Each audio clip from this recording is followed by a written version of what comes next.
मुस्कुराइए, आप कर्क रेखा से गुजर रहे हैं। ये बोर्ड अमूमन कई लोगों को चौंका देता है कि आखिर क्या मामला है, लेकिन हम जहां खड़े हैं वो निश्चित तौर पे एक कर्क रेखा के रूप में जाना जाता है।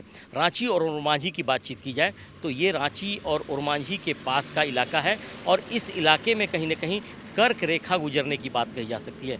ऐसा बताया जाता है, जैसे कि जानते हैं कि कुदरत ने झारखंड को बड़ी ही नवाजा है, बड़ी शौक से और बड़ी अरमान के साथ, और ऐसे में इस रेखा का अपना एक महत्व है। और आज जिस तरीके से 21 जून का वक्त है, 21 जून की बातचीत की जाए तो आज का ही दिन होता है जब ये माना जाता है कि यहाँ पे सूरज पूरी तरह से सीधे ऊपर चला आता है और परछाई नहीं बनती है, यानी कि सबसे बड़े दिन के रूप में भी जाना जाता है।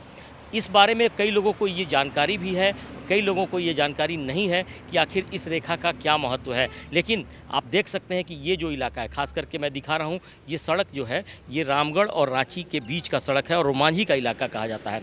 ओरमांझी के इलाके में जब हम बातचीत करते हैं तो ये इलाका काफ़ी लोगों को चौंकाता है, क्योंकि ये जो बोर्ड लगा हुआ है निश्चित तौर पर चौंकाने वाला बोर्ड है। खगोलीय बातचीत की जाए, खास करके जिस तरीके से हम बातचीत करते हैं उसमें इसको समर सेल्टिरस के रूप में जाना जाता है, यानी कि ग्रीष्म संक्रांति के रूप में बातचीत होती है।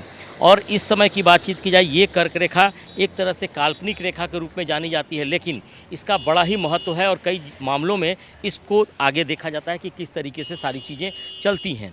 सवाल था कि आखिर आज के दिन को किस लिए महत्वपूर्ण माना जाता है, और साथ साथ ये भी कहा जाता है कि किस तरीके से सारी चीज़ों को देखा जाए। इस जगह की बात की जाए तो निश्चित तौर पर आप देख सकते हैं कि ये बोर्ड लगाया गया है। और एक समय जब राज्यपाल के रूप में द्रौपदी मुर्मू थी तो इसे एक पर्यटन स्थल के रूप में विकसित करने की बात कहते हुए इसका उद्घाटन भी किया गया था। लेकिन आज की बातचीत की जाए तो कहीं न कहीं कहा जा सकता है कि आज इसको उसी स्वरूप में छोड़ दिया है। हालांकि इसके बारे में किसी को चर्चा नहीं हो पाती है और लोग इस बारे में पूरी तरह से जान नहीं पाते हैं, लेकिन इस इलाके में इसकी चर्चा अमूमन होते रहती है और कोशिश की जाती है कि आखिर किस तरीके से इस इलाके को विकसित किया जाए, लोगों को जागरूक किया जाए और साथ साथ जानकारी दी जाए। लेकिन आज की बातचीत की जाए तो आज के खगोलीय घटनाओं में से एक माना जाता है, जब 21 जून का समय आता है, ये मामला बताया जाता है कि 21 जून को पूरी तरह से सूर्य ऊपर की ओर आ जाता है और उस समय यहाँ परछाई भी नहीं बनती है। इसके कई कारण भी बताए जाते हैं। वैज्ञानिक इसे खास करके भूगर्भ शास्त्रियों की बातचीत की जाए या वैज्ञानिकों की बातचीत की जाए तो पृथ्वी की संरचना और बाकी जो मौसम के बदलने, सारी चीज़ों की गणना करने के लिए इस रेखा का इस्तेमाल होता है।